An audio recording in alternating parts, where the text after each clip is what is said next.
guys, my name is Lauren. Welcome back to my channel where we talk about money and mindset as well as my family's own journey to pay off six-figure debt. So if you like videos like that, then make sure you hit that red subscribe button so you don't miss any new videos. Today we are doing a home equity update. I do these periodically, about quarterly or so. We are tracking how much our home is worth, tracking our mortgage payoff. We're not paying extra towards our mortgage right now because we are planning to sell our home sometime in probably the next year and a half or so. But we are tracking this because we plan to use a chunk of this money to pay off debt. And so it's really important to me to know how much we're going to get out of this to kind of gauge our decision of when to sell. And we're not trying to time the market. Somebody commented in my last home equity update that they said, it seems like you're trying to time the market. And we're definitely not trying to time the market. The primary focus for our home is what is best for our family and our family's needs.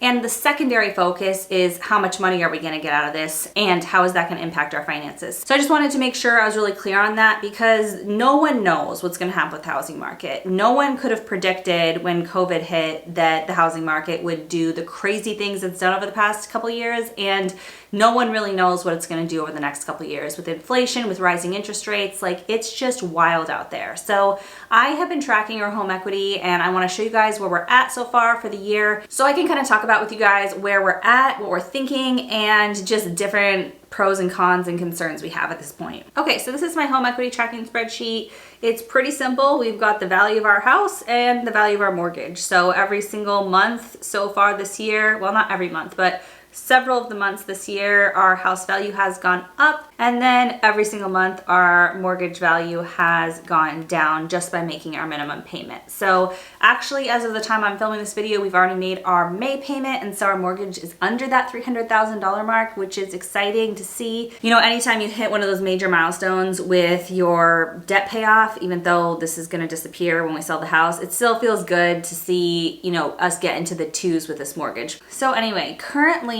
our house has $169,647 of equity, and it's just consistently gone up every single month because our house has continued to go up in value. Now, Zillow actually says our house is worth about $50,000 more than I have on here, and Redfin says it's worth about $40,000 more. So this 470 is very conservative, and I did that for two reasons. One, I just don't trust these websites that they're accurate, and two, I wanted to take into account some of the costs and fees that happen when you sell a home. I've never sold a home before. I know somewhat about what happens because I've done research and just from my work as an attorney. When I did work as an attorney, I didn't do real estate, but I touched real estate with what I did in estate planning and stuff like that. So I saw a lot of real estate deals happen and different fees that can happen in my state particularly. So anyway, that's why I've been more conservative with that number. Actually, this month it said on Zillow that our house went up another $5,000, but I don't know, I just feel like how can the housing market keep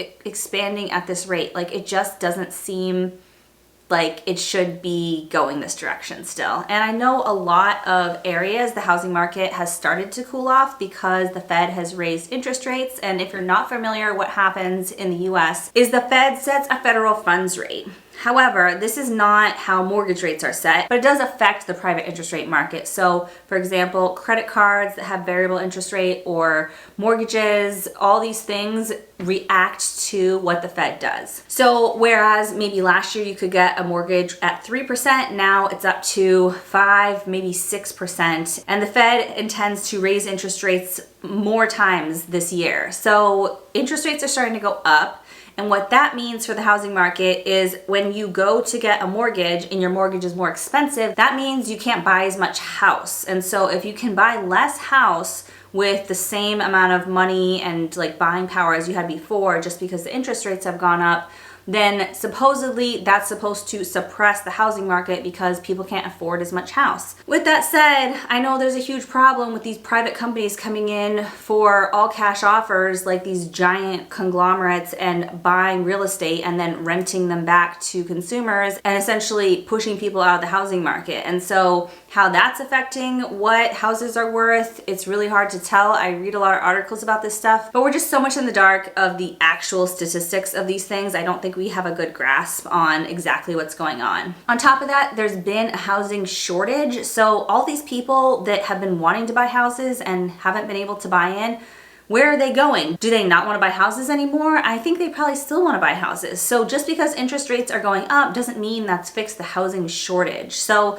all these factors, among other things that I'm not even aware of probably, are going to contribute to what our house is worth when we go to sell it. And that's why we're not trying to time the market, because it's just way too complicated to figure all this out. There's just no way to do it. Even the experts who know everything about this stuff make predictions and get it totally wrong all the time. So where does that leave us? Well, I am 7, almost 8 months pregnant, so we are not selling our house this month or next month. And at one point, I was thinking maybe the fall we would put it on the market because I was worried that the housing market was going to drop and we would lose a lot of money, because what we're planning to do at this point is rent once we sell our house, and just rent for a while, for a few years maybe, until we really figure out where we want to be, what we want to do, and get in a position where we can afford our forever home, which is not necessarily going to be a home that's a lot more extravagant than this home, but it's going to be in a different neighborhood, in a different town, in a better school district. And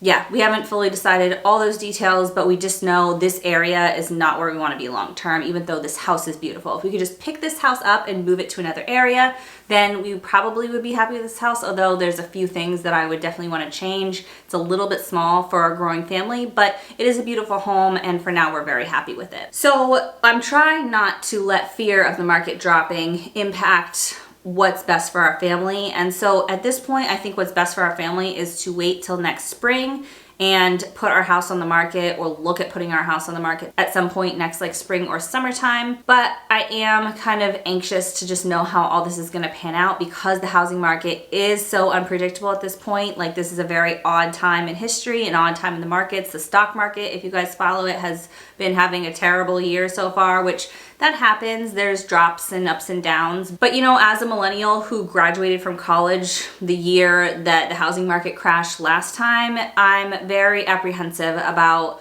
what's going to happen with the housing market this time, because that really affected like our abilities to get jobs and stuff like that at a time we were just entering the job market. And now I'm at the point where I'm bringing new life into the world, and so it makes me nervous to have this type of instability. With that said, I am so thankful that we have a beautiful, comfortable home, a safe home to, you know, bring our daughter home to raise our other daughter for now. I have an almost 3-year-old. She'll actually be 3 by the time this video goes up, and then this baby is due late June, early July.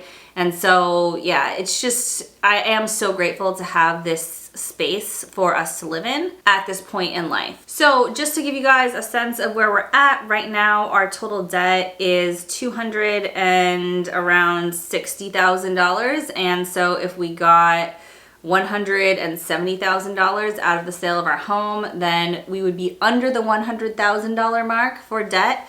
However, we would not be debt-free, which is just incredible to me. So anyway, we do have a good amount of equity in our home. I hope that the housing market at least holds so we can get at least this much out of it. But if it doesn't and we get a lot less out of it, then I'm okay with that, for the sake of doing what we need to do for our family first. So that is the update, kind of stream of consciousness of all the stuff I've been thinking about when it comes to the housing market. One thing that makes it a little bit easier for us with our decision is we are not trying to buy into a new home. And so the fact that interest rates are going up, it doesn't make me feel rushed to sell this and get a new mortgage while interest rates are lower, because we are going to be renting for several years and interest rates may be still pretty high at the time that we're trying to buy back in, and that's just something we'll have to deal with at that time. But because we are going to be renting and not buying from here, I'm not worried about the interest rates on 2 fronts, for our own new mortgage and for the value of our home. I'm just worried about it on one front, which is the value of our home. So